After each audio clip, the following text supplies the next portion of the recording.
Bom, começando nosso trabalho sobre as leis de Maxwell, a gente vai falar um pouco sobre quem foi Maxwell, a gente vai falar sobre os estudos realizados pelo físico e também dar um panorama geral sobre as leis de sua autoria. Bom, o Maxwell ele foi um físico e matemático escocês. Ele nasceu em 1831 e faleceu em 1879. Ele ficou muito conhecido pela forma final que ele deu à teoria moderna do eletromagnetismo, onde ele unia a eletricidade, o magnetismo e a ótica em um só assunto. Ele, através dos estudos de Michael Faraday, o Maxwell ele unificou todos os fenômenos elétricos e magnéticos em um só trabalho. Ele fez uma conexão entre várias teorias da época, formando uma das melhores teorias já formuladas no campo da física, dando início ao eletromagnetismo. Com essa teoria, o Maxwell demonstrou que todos os fenômenos elétricos e magnéticos eles poderiam ser descritos em 4 equações já existentes, onde ele pegou algumas equações de Gauss, de Faraday e unificou todas elas para fazer justamente essa teoria.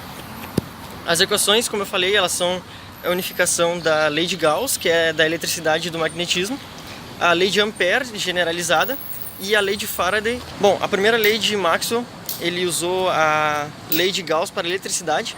Ela foi proposta justamente por Carl Friedrich Gauss, equivalente à lei de Coulomb em situações estáticas. Ela relaciona campos elétricos e suas fontes e pode ser aplicada pelos campos elétricos variáveis conforme o tempo. Passando agora para a segunda lei, a lei de Gauss para o magnetismo.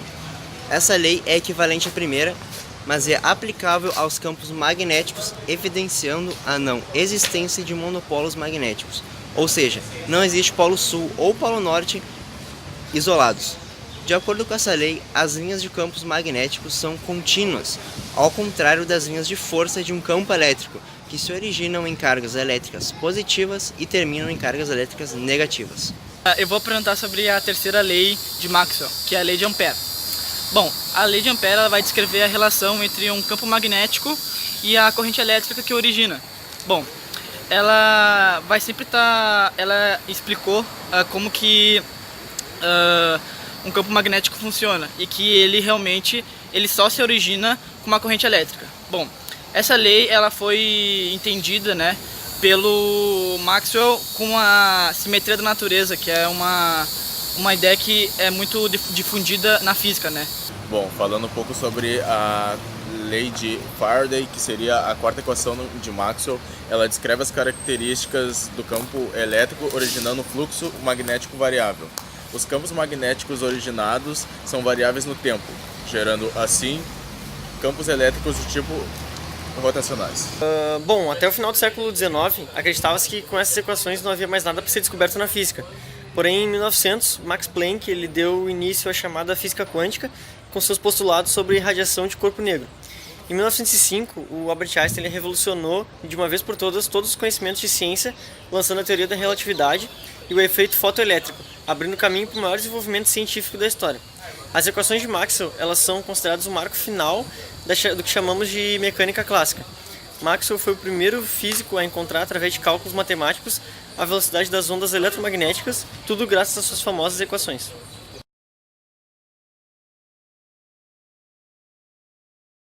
Neste vídeo, usaremos um ímã permanente em um suporte e um quadro móvel feito com 20 voltas de um fio de cobre recoberto com massa epóxi.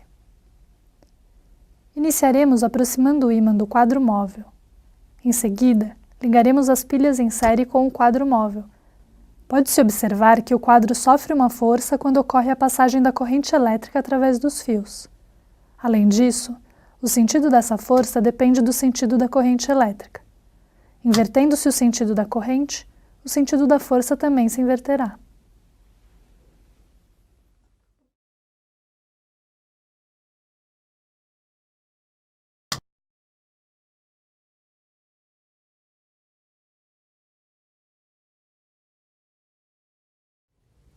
Neste vídeo utilizaremos um suporte para pêndulo, um ímã permanente preso a um fio de nylon, uma bobina de 4.000 espiras e luzes de LED. Começaremos o experimento com o ímã pendurado no suporte.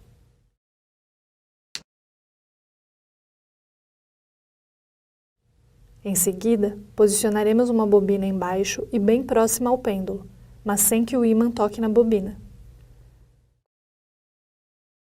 Quando soltamos o ímã de certa altura, ela transforma energia potencial em energia cinética, ou seja, o ímã passa por cima da bobina com determinada velocidade que depende da altura em que ela foi solta. Assim, podemos ver que as lâmpadas LED se acendem conforme o ímã passa pela bobina. Podemos notar que o campo magnético, ao passar pela bobina, produz uma corrente elétrica que faz com que as lâmpadas LED se acendam. Quanto maior a velocidade do ímã, maior a variação do fluxo do campo e mais intenso será o brilho das lâmpadas LED. Conforme o pêndulo vai perdendo energia cinética, menos energia elétrica é transformada.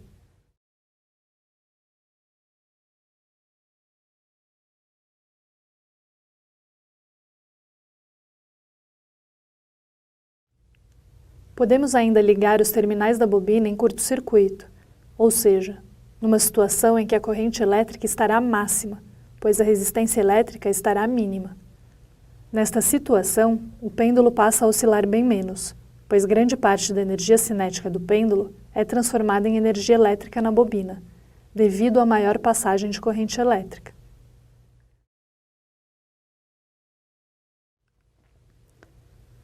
Se os terminais da bobina forem abertos, não haverá passagem de corrente elétrica, e desta forma, o pêndulo praticamente não perderá energia cinética.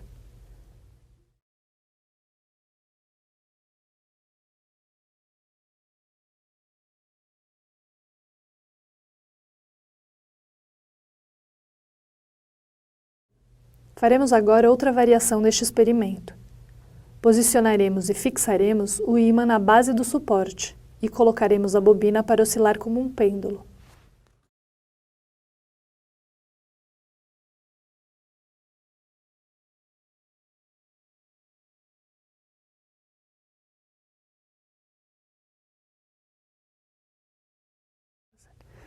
Com isso, podemos mostrar que a indução ocorre da mesma forma, ou seja, basta que haja movimento relativo entre o ímã e a bobina, não importando qual deles se move em relação ao outro.